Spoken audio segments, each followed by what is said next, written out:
This channel does not promote any violent, harmful, or illegal activities. All content provided by this channel is meant for an educational purpose only.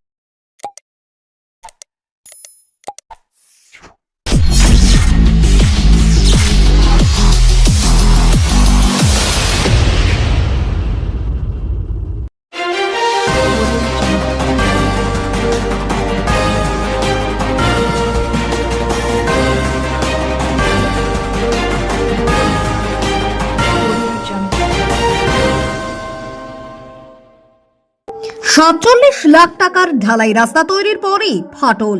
বিধায়ক বললেন তদন্ত হবে। প্রায় এক যুগ ধরে এলাকাবাসীদের দাবি ছিল বেহাল রাস্তা মেরামত করা হোক। সেই মতো ঢালাই রাস্তা হওয়ার মধ্যেই ফাটল ধরল নতুন রাস্তায়। নিম্নমানের সামগ্রী ব্যবহারের অভিযোগ উঠল এলাকাবাসীদের তরফ থেকে। চুঁচুড়া পৌরসভার ১ নম্বর ওয়ার্ডের ঝাপপুকুর থেকে শাহগঞ্জ যাওয়ার ১ কিলোমিটার রাস্তার বেহাল দশা ছিল প্রায় এক যুগ ধরে। রাস্তা মেরামতের দাবি জানিয়ে জিটি রোড অবরোধ করেছিলেন এলাকাবাসীরা। বিক্ষোভ হয় বারংবার। পুরসভা প্রশাসনের আধিকারিকরা গিয়ে প্রতিশ্রুতি দেন টাকা এলেই রাস্তা হবে। গত এক সপ্তাহ ধরে নতুন ঢালাই রাস্তা তৈরি শুরু হয়। সেই নতুন রাস্তা তৈরির ৪-৫ ঘন্টার মধ্যেই ফাটল দেখা দেয় বলেই অভিযোগ। এলাকাবাসীদের অভিযোগ, নিম্নমানের সামগ্রী ব্যবহার করা হয়েছে, তার ফলেই এই ফাটল। এলাকার বাসিন্দা রাধেশ্যাম শঙ্খ বণিক বলেন, দীর্ঘদিন রাস্তার বেহাল দশা। রত্না দেনাক যখন সাংসদ ছিলেন তখন তিনি দেখে গিয়েছিলেন এই রাস্তার দশা। তারপর থেকে আর রাস্তা সারাই হয়নি। এরপর এখানের প্রত্যেকটি ক্লাব সদস্যরা মিলে জিটি রোড অবরোধ করা হয় রাস্তা সারাইয়ের দাবিতে। বহু মানুষ রাস্তা দিয়ে চলাচলের সময় পড়ে গিয়ে হাত পা ভেঙেছেন। বহুবার পৌর প্রধানকে বলেও কোনো কাজ হয়নি। এরপর রাস্তা অবরোধ করে আমরা দাবি করি ডিএম অথবা এসডিওকে আসার জন্য। তারপরই এসডিও ম্যাডামের প্রতিনিধি আসেন। তখন ওনারা জানান তড়িঘড়ি রড দিয়ে রাস্তা মেরামতের কাজ হবে। কিন্তু কাজ যখন হচ্ছে তখন দেখা যাচ্ছে রডটা বাতিল হয়ে গিয়েছে। নতুন রাস্তা হওয়ার পরই কিন্তু সেই রাস্তায় ফাটল ধরেছে। নিম্নমানের সামগ্রী ব্যবহার করা হয়েছে বলেই অভিযোগ করেন তিনি। এলাকার বাসিন্দা দীপু ভৌমিক বলেন, রাস্তার জন্য অনেক লড়াই করা হয়েছে। তারপর এসডিও ম্যাডামকে জানানো হয়। তিনি বলেছিলেন রাস্তা ভালো করে হবে। তার পরিণাম যে এটা হবে জানা ছিল না।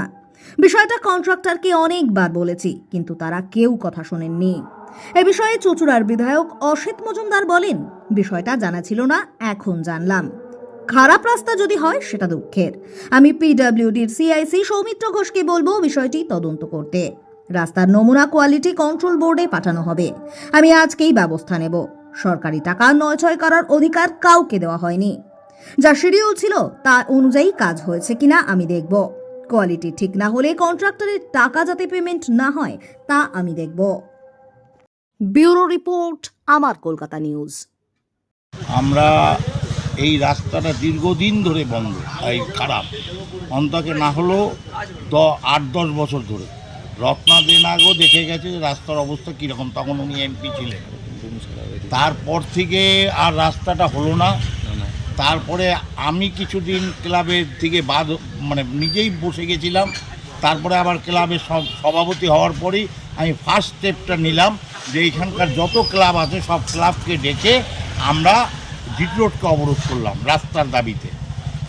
মানুষ যাওয়ার যোগ্য ছিল না এমন পরিস্থিতি। বহু ছেলে লোকের, মায়েদের, বোনদের, ভাইদের মোটরসাইকেল নিয়ে পড়ে গেছে, কারোর হাত ভেঙেছে, কারোর পাও ভেঙেছে, এরকম পরিস্থিতি। এমতো অবস্থায় বলার পরও চেয়ারম্যান কোনো রকম কোনো হাতি দিচ্ছ না। তারপরে আমরা যখন রাস্তা অবরোধ করলাম, রাস্তা অবরোধ করে আমরা দাবি করলাম যে ডিএম আর নাহলে এসডিও সাহেব যে কোনো একজনের আসতে হবে। তারপরে এসডিও ম্যাডাম আসলেন না। এসডিও ম্যাডামের প্রতিনিধি পাঠালেন। এসডিও ম্যাডামের প্রতিনিধি এসে আমরা তাকেও দেখিয়েছি, এসডিও ম্যাডামকেও দেখিয়েছি এই রাস্তাটা। দেখাবার পরে তখন ওনারা বললো যে ঠিক আছে, তড়িঘড়ি রড দিয়ে কাজটা হবে। ওনারা তারপরে যখন কাজ করতে এসছে তখন দেখা যাচ্ছে যে রডটা বাতিল হয়ে গেছে। আমাদের কিন্তু বলেছিল রড দিয়ে এই ঢালাইটা হবে, কিন্তু ওনারা যখন কাজে এসছে তখন রডটা বাতিল হয়ে গেল। তারপরে যখন ঢালাই শুরু হলো, সেখানে এমপি ছিল, এই এমএলএ ছিল, সেখানে এসডিও ম্যাডাম ছিলেন। তখন মোটামুটি ওনারা যতক্ষণ ছিলেন ততক্ষণ মোটামুটি ঢালাইটা ভালো হচ্ছিল।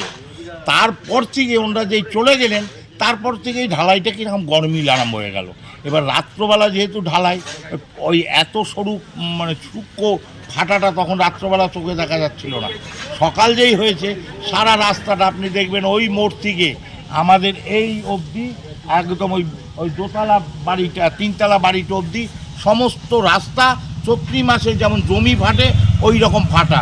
আমরা সঙ্গে সঙ্গে অবজেকশন করেছিলাম, আমরা কাজ বন্ধ করে দিয়েছিলাম যে কাজ হবে না যতক্ষণ এই ফাটার কোনো কিছু না হবে।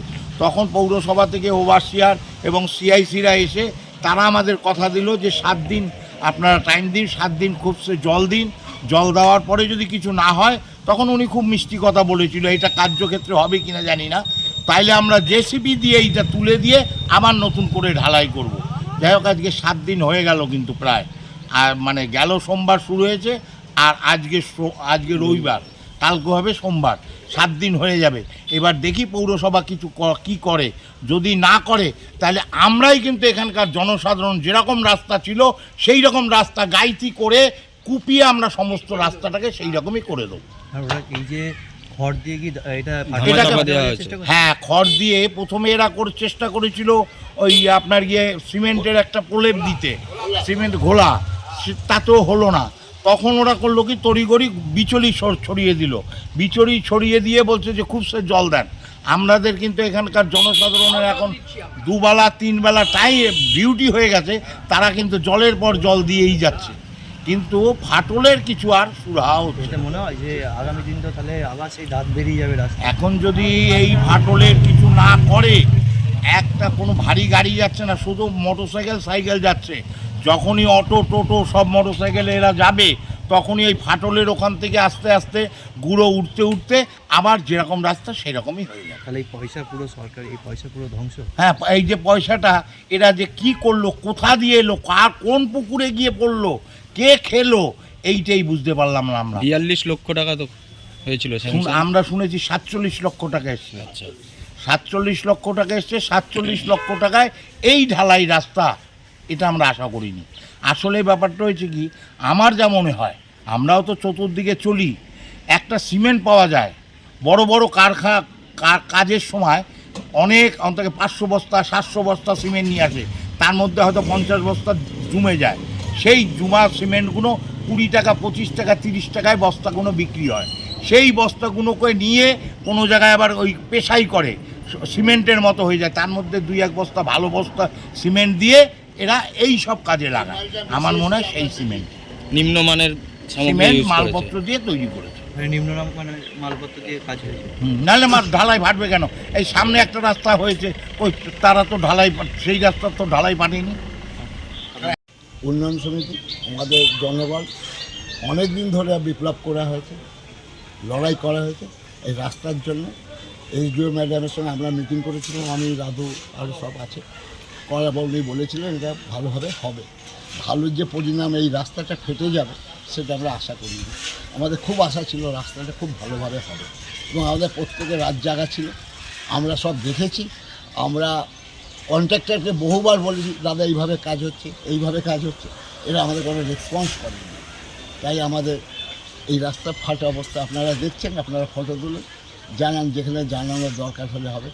রাস্তাটা আমরা ভালো চাই। কি নিম্নমানের সামগ্রী দিয়ে তৈরি হয়েছে? 100 বার আমরা কোনো কিছু বুঝতে পারিনি, কমপ্লিট মাল নিয়ে এসছে, ঢেলেছে।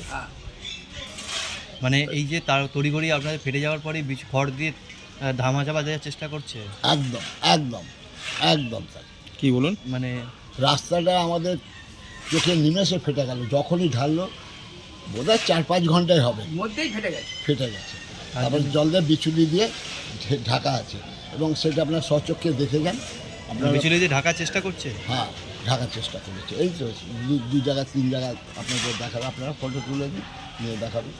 প্রতিটা মানুষ, জাপুর এলাকার প্রতিটা মানুষ লড়াই করেছে রাস্তার জন্য, এটা নিয়ে কোনো দ্বিমত নেই। কেন, রাস্তাটা সকলের, চিন্তাভাবনা আলাদা হতে পারে মানুষের, কিন্তু রাস্তা সকলের, রাস্তাটা প্রয়োজন সকল মানুষের। দীর্ঘদিন ধরে এই রাস্তা, সেই রাস্তা হলো, কিন্তু এখন তো খড় বিছানো আছে, পরিষ্কার বোঝা যাচ্ছে না, কিন্তু কিছু রাস্তা ফেটে গেছে, ফাটল হয়েছে। আশা করি মনে হয় ভাইব্রেটার ঠিক করে দিয়েছে কিনা আমি জানি না, কীভাবে করেছে অসিত মজুমদার হচ্ছে গিয়ে ওপেনিং করেছে, আমাদের মাননীয় হচ্ছে গিয়ে বিধায়ক। এবার সেই জায়গায় দাঁড়িয়ে এটা কেন হলো, এবং পাশাপাশি আমার এলাকার কাউন্সিলর বিপ্লব দাসও উপস্থিত ছিল, ওরও দীর্ঘ প্রচেষ্টা, দীর্ঘদিন ধরে চিঠি চাপাটি করেছে, দীর্ঘ চেষ্টা করে গেছে। ন্যাচারালি এখন মানুষের যদি দুর্ভোগ বাড়ে আর তো কিছু করার নেই। এত পয়সা খরচা করার পর, এত কিছু করার পর পৌরসভাগতভাবে এই চেষ্টা করে এই জায়গায় এলো। সকলে ক্লাব থেকে আমাদের যে জাপুর উন্নয়ন সমিতি রাস্তা অবরোধ করেছিল, সেই নিয়ে অনেক মানুষের অনেক কিছু মন্তব্য এসছে, প্রশাসন এসছে ছুটে, কাজ সবাই চেষ্টা করেছে। এবার সেই জায়গায় দাঁড়িয়ে যদি পর্যাপ্ত পরিমাণে মানুষের উপকারে সেটা না আসে, তাহলে আলটিমেট লাভ কি? রাস্তা ফেটে গেলে তাহলে লাভ কি? তাহলে যারা এটাকে নিয়ে পরিচালনা করলো, অর্গানাইজ করলো, বা রাস্তাটাকে যারা তৈরি করলো, তারা কি পদ্ধতিতে কী চিন্তাভাবনা করলো, কি মানুষের উপকারে আসবে না অপকারে আসবে, সেটা এখন দেখার বিষয়। এখন এমএলএ সাহেব দেখবেন, আমার কাউন্সিলর দেখবেন, আমার এলাকার মানুষ দেখবেন, ঝাপুর উন্নয়ন সমিতি দেখবে, আর এলাকার মানুষ চিন্তাভাবনা করবে এই রাস্তা দিয়ে কীভাবে চলবে আগামী দিনে। চলার উপযুক্ত হলে চলবে, নাহলে তো চলতে পারবে না, তাই তো? এই তো বিষয়। কি নাম? পরে তো ওনারা উচ্চ আধিকারিকরা এসেছিলেন, ওনারা বলে গেছেন যে এরকম যেখানে যেখানে ফাটা আছে 15 দিনের মধ্যে সেটাকে মানে ভালো করে জল টল দিতে, খড় দিয়ে জল টল দিয়ে, তারপর যদি ফাটল ধরে তারপরে ওনারা কোনো ব্যবস্থা নেবেন বলে গেছে। কিন্তু এই নতুন রাস্তা ফাটল হ্যাঁ, সেটা তো খুবই দুঃখজনক। এবার আমাদের হয়তো সেরকম মানে কোনো কারো গাফিলতি, কোনো মেটেরিয়ালস হয়তো ঠিক দেয়নি বা কিছু এরকম হতে পারে। আমরা তো অত রাস্তার ব্যাপারে মেয়ে মানুষরা বুঝি না। যেটুকু এই কাকারা বলছিলেন যে এরকম মেটেরিয়ালস হয়তো খারাপ দিয়েছে, তার জন্য বেশি ওইখানে যেখানে টেস্টিং মাল ওখানে ফাটেনি, কিন্তু মানে আমাদের বাড়ির ওইখান থেকে এই পর্যন্ত রাস্তা বেশি ফেটেছে। দীর্ঘদিন ধরে তো এখানে কোনো অটো টোটো কিছু ঢুকতে চাইতো না এই রাস্তার জন্য। না, রাস্তার জন্য আমরা খুব কষ্ট করেছি। আমরা রোদের মধ্যে জিটি রোডে নেমে আমরা হেঁটে হেঁটে এসেছি, প্রচণ্ড কষ্ট, হাত পা লোকের ভেঙে পর্যন্ত গেছে। এমনকি মানে যাদের গর্ভবতী মহিলা নিয়ে যাওয়া তো মানে দুঃসাধ্য ব্যাপার ছিল। এখন যে রাস্তাটা হয়েছে এটা যদি খুব ভালো করে হতো তাহলে সেটা আরও ভালো হতো। এখন যেটুকু যা হয়েছে সেটুকুতে মোটামুটি চলাফেরা যাবে। আবার যদি বর্ষা হওয়ার পর যদি আবার এরকম অবস্থা হয় বা রোদে, হ্যাঁ, সেটা এখন দেখা যাক। ওনারা তো বলেছিলেন যে 15 দিন মতো ট্রেনিং পিরিয়ডে থাকার পর যদি রাস্তা খারাপ কিছু হয় ওনারা ব্যবস্থা নেবেন। এখন দেখি কি হয়। আমি আপনাদের কাছ থেকে শুনলাম এই টাকাটা আমাদের এসডিও ম্যাডাম এবং আমি অনেক চেষ্টা করে আনা হয়েছে। খারাপ রাস্তা যদি হয় এটা দুঃখের। আমি পিডব্লিউডি সিআইসি যিনি আসেন সৌমিত্র ঘোষ, তাকে বলবো এর ইনকোয়ারি করতে। দরকার হলে এই যে কোয়ালিটি, এইটা ভেঙে নিয়ে কোয়ালিটি কন্ট্রোল বোর্ডকে দেব। আমি আজকেই ব্যবস্থা নেব, আপনাদের কথা দিলাম। সরকারি টাকা নয়ছয় করার অধিকার কেউ কাউকে দেয়নি। যা শিডিউল ছিল সেই শিডিউল অনুযায়ী কাজ হয়েছে কিনা আমি দেখব। যদি কোয়ালিটি ঠিক না হয় কোয়ালিটি কন্ট্রোলে পাঠাবো এবং কন্ট্রাক্টরের টাকা আমি যাতে পেমেন্ট না হয় দেখব।